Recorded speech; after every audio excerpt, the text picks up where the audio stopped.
Gervonta Tank Davis, one of the faces of boxing, reveals his next opponent and the date, and it's gonna be none other than newly crowned lightweight champion Jose Valenzuela, El Rayo.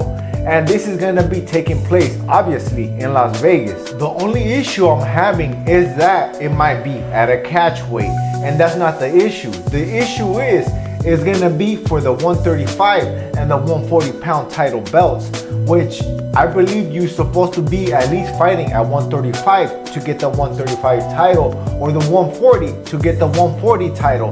But I really think that is capped, and it's just false information going around YouTube. I will not be surprised if this fight does take place at a catch weight, because Tank Davis is not the biggest fighter, and he does look like he is a 135 pounder. But if he does want to become great, he should start fighting at 140. But I believe this is where Tank Davis caps, unless he fights somebody like Manny Pacquiao at a catch weight, and that's gonna be at 145, because Manny Pacquiao did say that he is willing to fight Tank Davis at 145.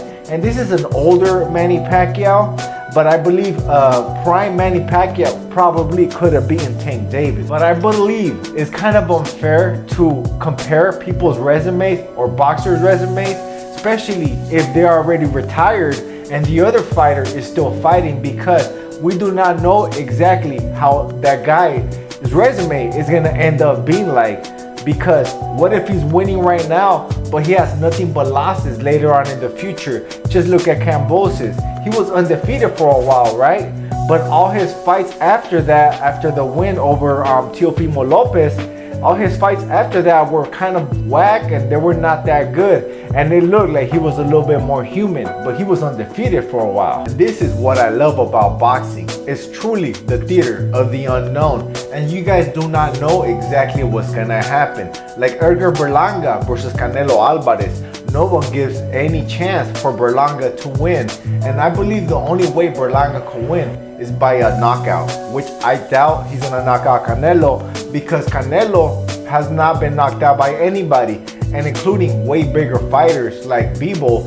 And the thing that's helping Berlanga is that he is a young fighter. He has knockout power. I believe he knocked out 16 or 17 opponents in the first round, and that's nothing to sneeze at.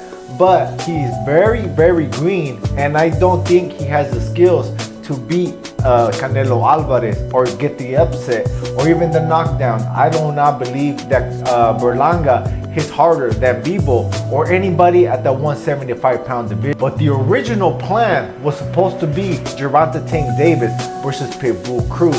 But the reason Rayo Valenzuela got the shot against Tank Davis is because he beat Pitbull Cruz, which I really thought Pitbull was gonna beat a Rayo. But this is boxing. One punch could change the whole thing.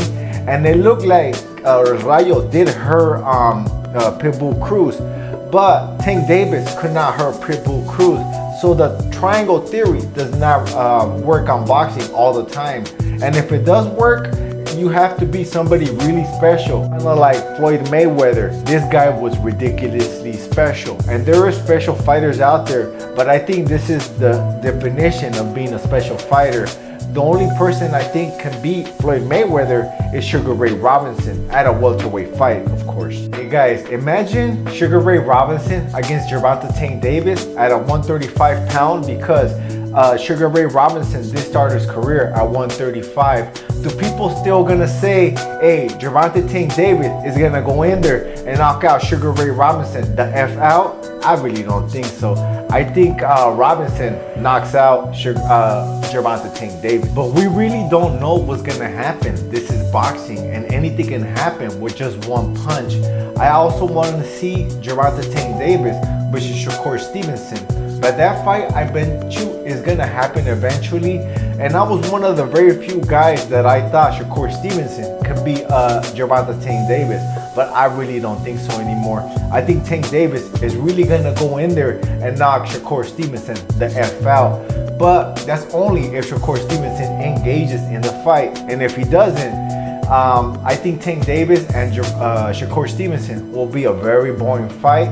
And the only person that's gonna engage is Tank Davis, because he downloads these fights and waits for opening that that he will not create unless somebody engages first. The champion